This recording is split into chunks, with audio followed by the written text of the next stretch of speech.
Greetings, you innocuous insects. I hope you're doing well. My name is Graham, and welcome to the Crack-A-Pack here on LRRMTG, where today I'm opening a pack of Mystery Booster Convention Edition 2021 flavored, if curious. This was given to us by Joshua, or Kane Guest, on the Discord at MagicCon Chicago. And I have nothing further to add before I open this up, except to say I expose that MagicCon Chicago was a lovely time.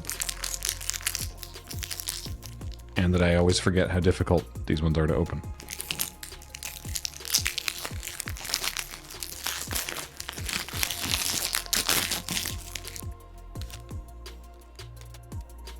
Well, that was not aerodynamic at all. Daring Skyjack. 1 and a white for a 3/1 human knight with battalion. Whenever it and at least 2 other creatures attack, Daring Skyjack gains flying until end of turn.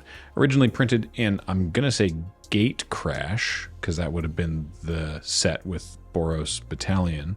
But this expansion symbol is just the Boros Fist. So I guess this is from a guild pack? Oh yeah, the set code on the card is GK1, so that'd be guild kit. 1, I guess, because Boros is alphabetically not even the first. Yeah, Azorius would be first. So why is it 1? Huh. I've said before, possibly even on this show, I don't know whose call this was, but I love that when they were putting together Mystery Booster, they always opt for the most obscure printing of a card. So you're always like, what is this expansion symbol? And it's like the 17th dual deck from whenever that was made. So yeah, that's okay. Daring Skyjack, good stuff.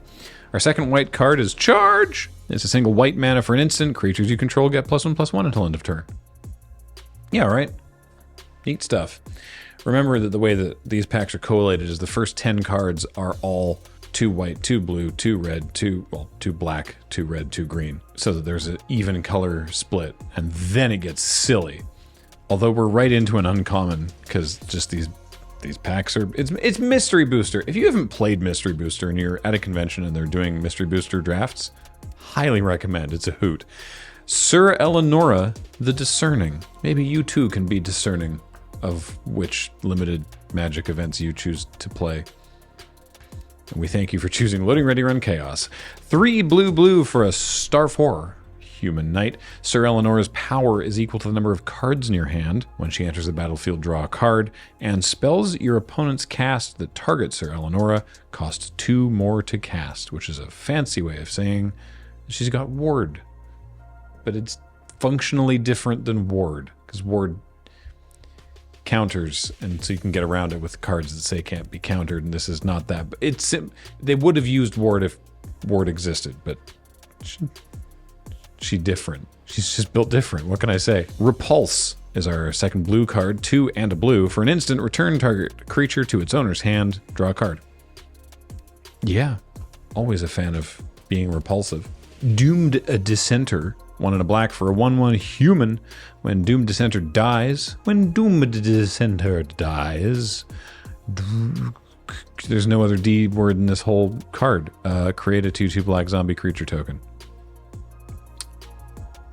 It sounded so good. And it's a fine card. Ooh, not as good as our second black card, though. Ravenous Chupacabra. Chupa thingy is hungry. 2 black for a 2/2 beast horror. When it enters the battlefield, destroy target creature and opponent controls. Yeah. Good stuff. See, Ixalan wasn't all bad. Ancient Grudge is our next card. 1 and a red for an instant. Destroy target artifact. It has flashback for a single green.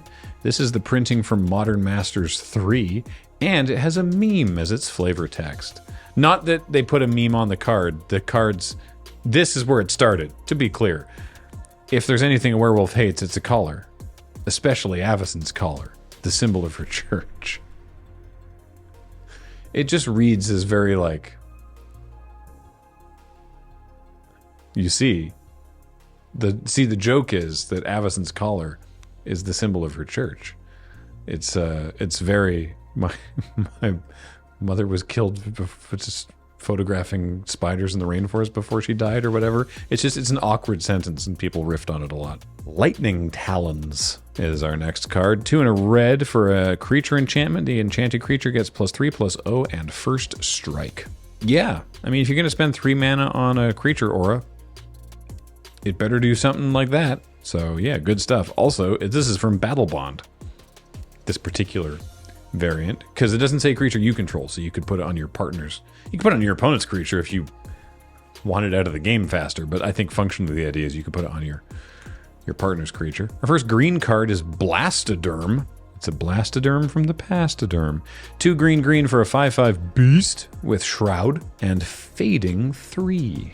What's fading, you ask? What's Shroud, you ask? These are all excellent questions. Moving on. No, so Shroud is... You familiar with Hexproof? You know how... Let me start again. You know Ward. I'm trying to backdate this to... Shroud just means you can't do anything. You and your opponent cannot target this creature in any way. You can't target it with removal. You can't put auras on it. You can't, like Lightning Talons. You can't equip things to it. You cannot target this thing. It cannot be the target of spells or abilities. Period. They stopped printing Shroud because they were like, but the player still wants to do stuff to their creatures, so we'll do Hexproof, which is just one-sided Shroud. You do see it come back occasionally, like in some of the Universes Beyond products. Fading, on the other hand, don't miss Fading. This creature enters the battlefield with 3 fade counters on it. At the beginning of your upkeep, remove a fade counter from it. If you can't, then you sacrifice the creature. So it comes in with 3. It's got Summoning Sickness, so you pass the turn. Then you take a fading counter off it, you get to attack. Next turn, you take a fading counter off of it, you get to attack. Next turn, there are no more fading counters on it, so you sacrifice it. So you don't get a lot, but it is a 5/5 with Shroud for 4, so they can't do stuff to it.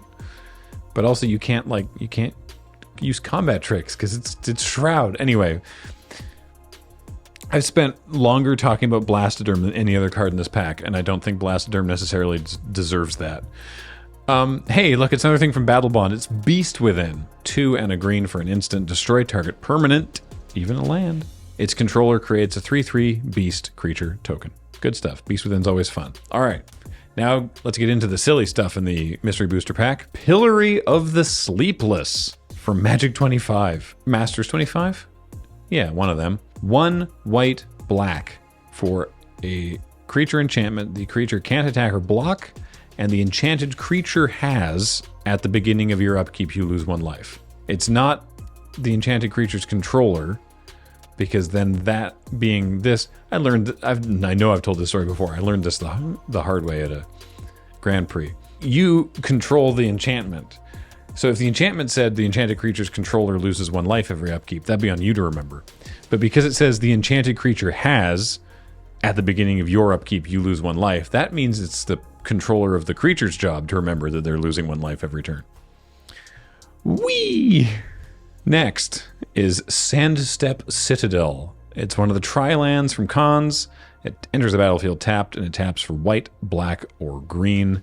And this particular one is from Commander Masters 2. I don't know why I'm telling you what expansion these are from. I just think it's neat. Next is Timely Reinforcements. It's 2 and a white for a sorcery. If you have less life than an opponent, you gain 6 life.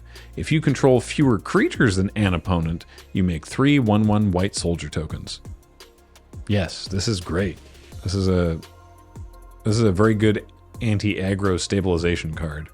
I like Timely Reinforcements a lot. And then we have a rare and a playtest card. Our rare is Mizzix's Mastery. 3 and a red for a sorcery. Exile target card that's an instant or sorcery from your graveyard. For each card exiled this way, copy it, and you may cast the copy without paying its mana cost. Exile Mizzix's Mastery. Overload for 5 red. And overload means you may cast the spell for its overload cost. If you do, change its text by replacing all instances of target with each. Which means it would be exile each card that's an instant or sorcery from your graveyard. And for each card exiled, copy it, you may cast it without paying its mana cost. So the idea with the mastery is you just fill your bin full of instants and sorceries, and then you overload Mizzix's mastery and cast them all for free. If you're not winning the game at that point, you've done this cube wrong. Mastery is a super fun one. But not as fun as our playtest card, which is... Oh, God. This one's very silly. It's 1 with death. It's 1 black mana for an instant. You lose the game. I've heard tales of people trying to be like, oh, okay, you lose the game. You, my opponent. And it's like, no, this means you lose the game. You, the controller of the spell. You pressed you, referring to me. That is incorrect. It's like, well, why would I run this card? Yeah. You've got Platinum Angel out and you're just trying to increase your storm count? I want this to be good. I still haven't figured out a way that it's good. I found edge cases where it's castable, but not any reason for it to be, like, extant. Anyway, first pick, I'm definitely going to take Mizzix's Mastery and try to do something silly with that. That's also the highest value card in the pack, which overall is worth $6.60. The second card, Beast Within, also being worth over $1, and 1 with Death is worth over $1, because all the playtest cards are worth something, even if they're stone unplayable. So, cool. Hey, thanks, Joshua, for giving us this pack of Mystery Booster Convention Edition. And I don't mind opening 1 with Death when I'm actually sitting down drafting one of these, because it means I don't need to hem and haw over a rare that I definitely know how it works and a playtest card that might be okay. This one I can be like, haha, sensible chuckle. I'm not picking that card. So, that's nice, I suppose. Hopefully I've given you at least one sensible chuckle today.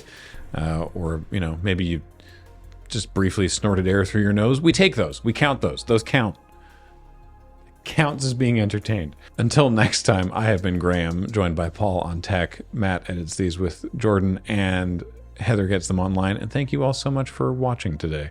Everything we do here at Loading Ready Run is brought to you by you and your kind support of our Patreon at patreon.com/loadingreadyrun. And we really appreciate it. Thanks for watching. See you next time.